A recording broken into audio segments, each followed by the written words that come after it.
So hey guys, welcome to my new vlog. तो आज की वीडियो में आप देखने वाले हैं माय आफ्टर स्कूल रूटीन। तो लगभग अभी 5 बज चुके थे और ये रही आज की टू डू लिस्ट। आज है हमारे 5 टास्क। तो सबसे पहले मैंने स्टार्ट कर दिया बिज़नेस स्टडीज़ का लेक्चर नंबर 2 देखना, जिसमें मैम ने पिछली क्लास का भी रिवीजन करवा ही दिया और बाकी जो मैम ने 2 क्वेश्चन होमवर्क दिए थे उनके आंसर भी बता दिए थे, मतलब डिस्कस करवा दिए थे। देन मैम ने आज भी पिछली क्लास की तरह यूनिक एग्जांपल्स का यूज़ करा। गाइस, आप भी कमेंट सेक्शन में बताना कि आपने क्लास 11th के लिए कौन सा बैच लिया है या फिर आपने ऑफलाइन कोचिंग ज्वाइन कर रखी है। ऑल्सो मैं तो अभी प्रारंभ बैच ही कंटिन्यू करूँगा। बाकी आप बताना कि आपके हिसाब से कौन सा बैच बढ़िया है और क्या आपने अपनी क्लास 11th की पढ़ाई शुरू कर दी है, ये भी कमेंट सेक्शन में बता देना। एंड मैम लेक्चर नंबर 2 के अंदर जो डिफरेंस था प्रोफेशन, एम्प्लॉयमेंट और बिजनेस में, वो करवा रही थी और मैम ने बहुत अच्छे तरीके से एक्सप्लेन कर ही दिया। और जो ये डिफरेंस बिटवीन का कॉन्सेप्ट है, इसमें कई कई जगह पे मुश्किल हो सकती है, तो कॉन्सेप्ट क्लियर होना बहुत ज़्यादा ज़रूरी है। हमें बेसिक जो की डिफरेंस है वो एकदम समझ आ जाना चाहिए। उसके बाद मैम ने क्वेश्चन भी करवाए और इसी के साथ हमारा लेक्चर हुआ ख़त्म। फिर मैंने स्टार्ट कर दिया शो विद भैया का सेट्स का लेक्चर नंबर 2 देखना। और भाई सर ने तो नॉस्टैल्जिया हिट करवा ही दिया, क्योंकि उन्होंने गाना चालू कर रखा था जो कि वो 10th के अंदर आरएम बैच में किया करते थे। और सर ने पिछली क्लास की तरह इस क्लास में भी एक रियलिटी बताई कि अगर हम यहाँ पे एक क्लास भी छोड़ देंगे तो उससे बहुत ज़्यादा दिक्कत हो जाएगी, इसलिए हमें कोई भी बैकलॉग नहीं बनने देना है।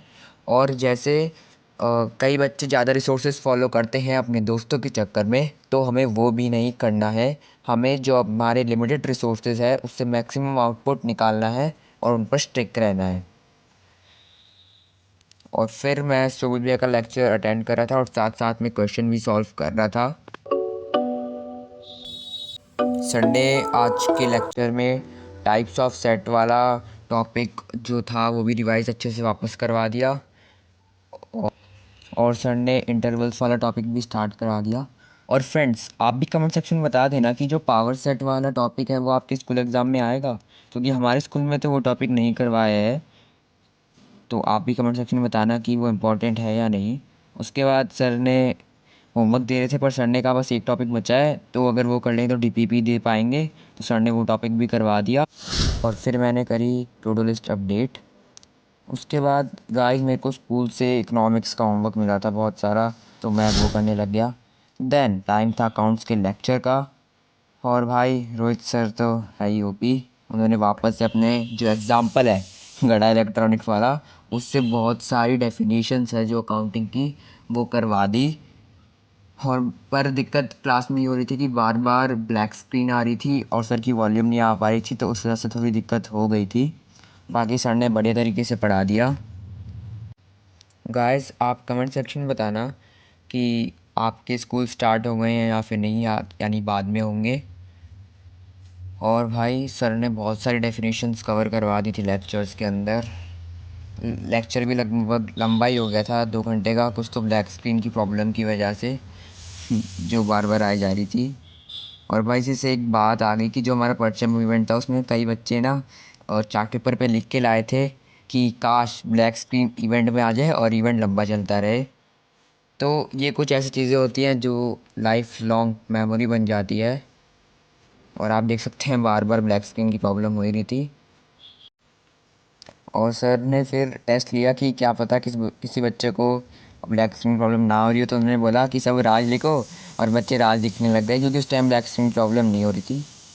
ऑल्सो गाइज, आप कमेंट्स में बताना कि आपने क्लास 11th, मतलब आपको क्लास 11th का सबसे टफेस्ट सब्जेक्ट कौन सा लग रहा है। और अगर आपके स्कूल चालू हो गए हैं तो आपकी फ़र्स्ट एग्ज़ाम्स की डेट शीट आ गई है क्या, वो भी बता देना कमेंट्स में। मेरे तो डेट शीट और सिलेबस दोनों आ गए हैं अगर आप उसके बारे में जानना चाहते हो तो आप देख लेना नेक्स्ट व्लॉग, उसमें मैं आपको पूरी डिटेल दे दूँगा।